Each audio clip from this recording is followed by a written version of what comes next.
Hey guys, Dantix here. I'm not ashamed to say that I'm incredibly excited for Borderlands 4. It's shaping up to be a game that's learned from the mistakes of its predecessors while accentuating what we love. One way to see this in practice is to look at the sheer amount of builds we have access to. I've already gone through the massive skill trees, but what about legendary items and how they can work together to give us more choice in how we play? So in this video, I'll go through all the legendary class mods, shields, armors, Revkits, heavy weapons, and grenades that we've seen thus far. The legendaries were found thanks to killerworks.org. Let's start with the class mods that really show us what the build potential of the Vault Hunters will be. The first being Philanthropo for Rafa. Whenever Rafa retriggers his action skill, he spawns a free grenade. If he has a grenade equipped, he spawns one based on that. It also boosts ordnance damage by 23% and weapon damage by 15%. Rafa has a lot of skills that involve ordnance and specifically grenades. First though, you'll notice that it also directly improves the rank of some of his skills. The first being Booming Business, located within the Arc Knife tree, and it's quite synergistic. Whenever Rafa crits, he gains a chance to spawn a free grenade. More ranks in this reduce the cooldown.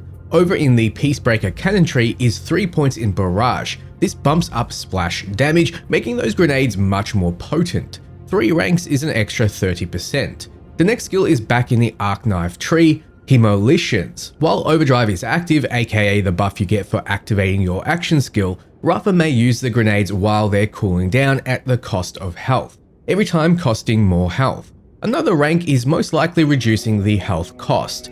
We'll see coming up that there are grenades that heal you, so this very well could be a way to spam grenades indefinitely. Finally, over in the Lance tree, we have Ariba. Whenever Rafa kills an enemy, he gains increased ordnance cooldown rate. 1 point is an extra 9%. So all these skills really lean into the ordnance focus, something I'm extremely interested in.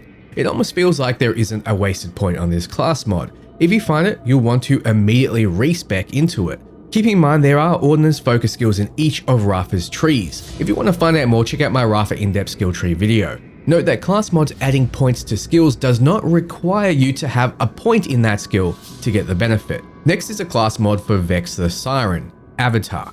Vex and her minions deal increased damage for each active attunement and gain damage reduction for each element type she's attuned to. It also gives a 17% attunement duration and 15% reload speed. This is if you want to play as Avatar Aang or Korra. Before we get more into this class mod, you need to understand Vex's trait, Phase Covenant. It attunes Vex to the element type of her current gun, which converts all action skill and melee damage to that type. Her action skills include her pet damage. The effect lingers after switching weapons, so reload speed feels a bit wasted. It should be weapon swap speed, but let's look at the skills it buffs. First is 1 point in Leeching Attunement in the Incarnate tree. While Vex is attuned to Kinetic, she gains increased lifesteal and reload speed. 2% lifesteal and 6% reload speed per rank, so yes, I'm sure you can now guess what direction this class mod is going. The second, Shocking No One, is Shocking Attunement. While Vex is attuned to Shock, Vex gains movement speed and gun damage while moving. 4% movement speed and 6% gun damage per rank, and you get 3 of them on this mod. Third is 2 points in Burning Attunement. While Vex is attuned to Incendiary, Vex and her minions gain crit damage and status effect application chance, plus 6% per rank. Last, back in the Incarnate tree is Radiant Attunement. While Vex is attuned to Radiation, she gains increased splash damage and maximum shield capacity, 6% splash and 8% shield per rank, with this giving 1 point. Now the dev stated that she's not much of an elemental focus when compared to Armin, but this class mod certainly changes that. You're rewarded for having a kinetic, shock, incendiary, and radiation weapon on your person and swapping between them often, boosting up your damage and tank for each, as well as getting other benefits. There are many other skills in her trees that enjoy this combat focus, and you can see them all in my Vex skill tree breakdown video. Overall, it seems like a very fun and active build, though I'm fairly sure the Avatar wasn't throwing around radiation and would have rathered frost, but what can you do? You gotta deal with it. As if it wants to prove the devs right, we have a Forge Knight class mod for Armin called Elementalist. We know Armin focuses on chilling and burning his targets, but unfortunately, we don't have access to his exact skills yet, so I can't run through what skill this mod boosts.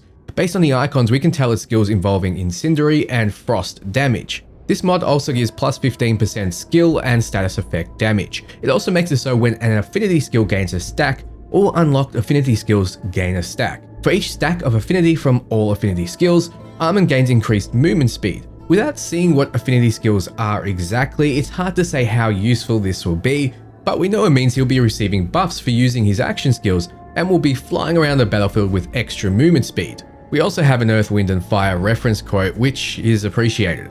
Moving over to energy shields, which determine your shield amount, which takes damage before your health does, its regeneration rate and decay. The first being What's for Dinner, the legendary effect making it so enemies have a 12% chance to drop an overshield when hit. This boosts your shield past its maximum for a duration.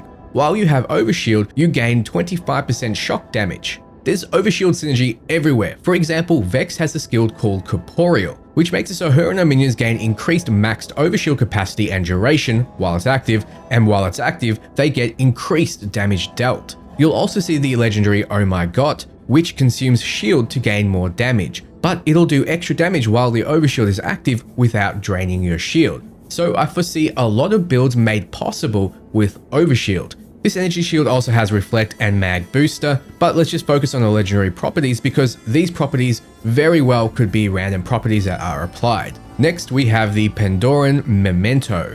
When damaged, it grants plus 15% elemental resistance and plus 50% resistance to the last damage type received for 5 seconds. So naturally, this shield will make you very tanky against single targets of the same damage type, bosses especially. This is a solid shield.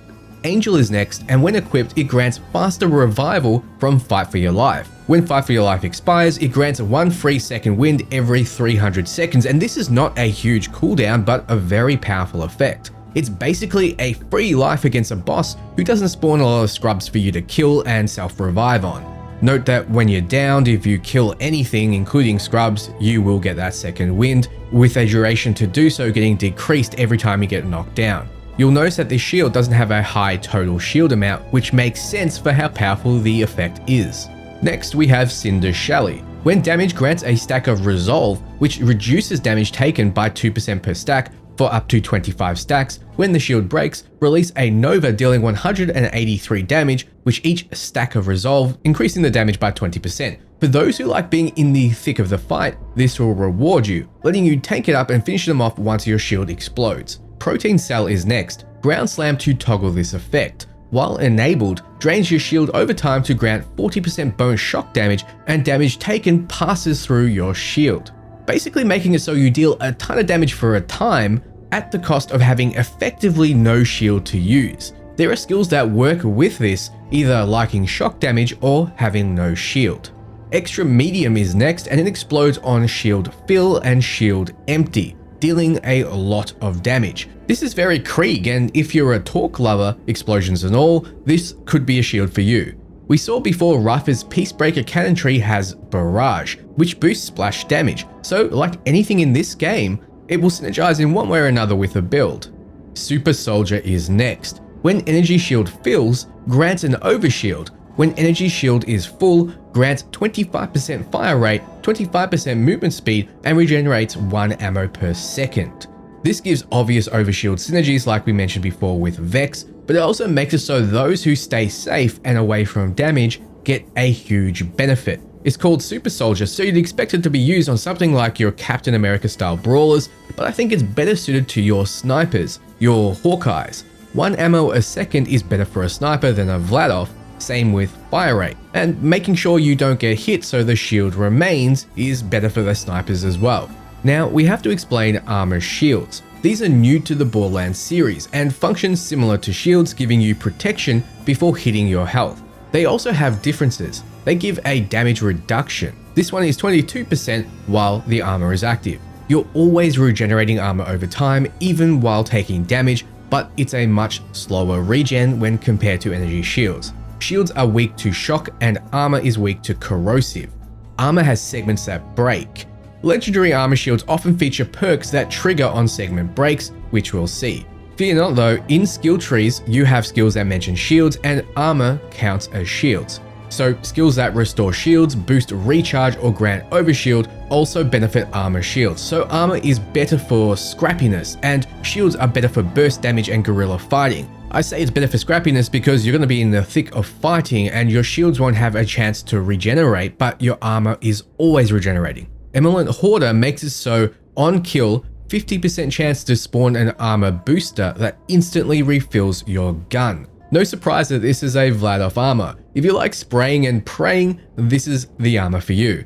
Timekeeper's new shield is next and, when equipped, increases maximum health by 258, grants plus 13 health regeneration per second, and reduces damage taken by 33%. It seemingly has no conditions, it just makes you tankier. Even after the shield breaks, you will still have these bonuses. The downside is that it comes with 0 armor and 0 damage protection, so you will be using your health as your armor, meaning you won't be vulnerable to corrosive but will be to incendiary. You'll always have the 33% reduction and will get the benefits from high health requiring skills, which there are plenty of. Ratha has a skill called Al Corazon, for example, which wants a high max health and converts it to shield, offsetting this downside. Isn't your brain meat just churning with the potential builds in this game? Heavyweight is next. On melee hit, consumes an armor segment to grant plus 100% melee damage. When armor shield is empty, grants plus 50% melee damage.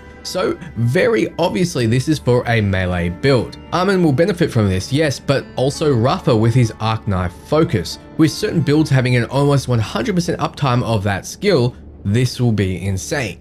Wait until your armor breaks, then activate arc knives and carve through your enemies like butter. New to Borderlands are Revkits. No longer will you need to find health pickups, you'll have a way to self-heal with a button press. The only legendary we have evidence of so far is the Pacemaker. Passively gain health over time, increasing in rate when your health is low. It's a simple effect, but I've seen others that give you powerful buffs in exchange for a lower healing rate. Now, we mentioned Ordnance a lot, but we only have evidence of one heavy weapon so far, the Raven Fire. Explosions radiate outwards from the point of impact. This is one of those weapons you need to see in practice in order to know if you enjoy it or not, because all explosions radiate outward from the point of impact. Now we move over to Grenade Ordnance, which includes other throwing items like knives. First is Vampiric Swarm. Like you'd expect from the name, it throws out a ton of clusters that home in on enemies. It also heals you. So like I mentioned with the Ratha class mod, something like this would work extremely well, keeping you healthy while sacrificing your health to throw more out, letting you spam grenades as the health loss will be mitigated. Also, since these grenades home in, getting free grenades pop out of your body with the passive skills means you won't always need your crosshairs at the right location, just in case one gets thrown out. Sho Kunai is next, and it's a 7 charge throwing knife. It grants plus 10 movement speed for a short time with each consecutive hit for a maximum of 7 stacks. This really is your role-playing ninja fantasy. Get 7 headshots with your knives, enjoy the blood explosions, and get faster. Next is the Destructo Disco, and I thought they'd make a DBZ reference, yet they're seemingly going with worms.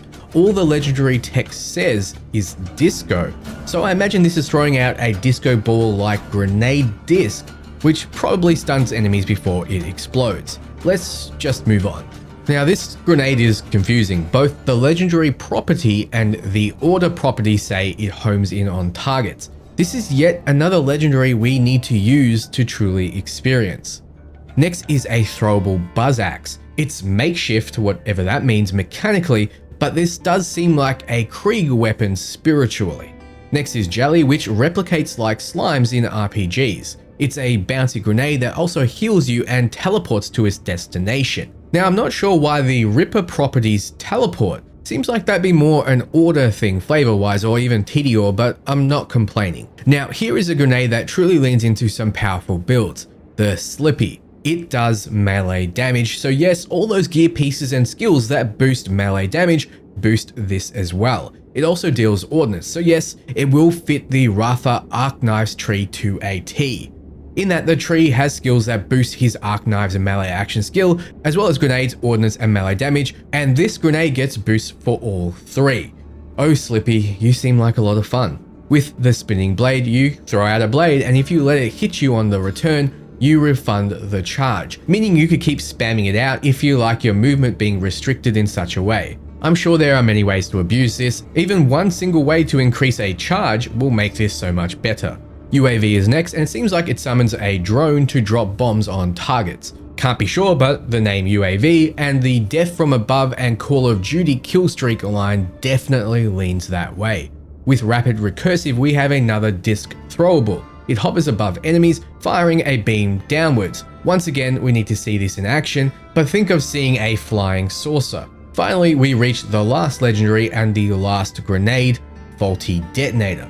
Detonating the grenade spawns combo orbs. So it seems simply detonating the grenade doesn't blow it up. Instead, you'll get the sticky grenade orb effect. Then if you double tap, they'll all explode, dealing more damage based on the amount of combo orbs.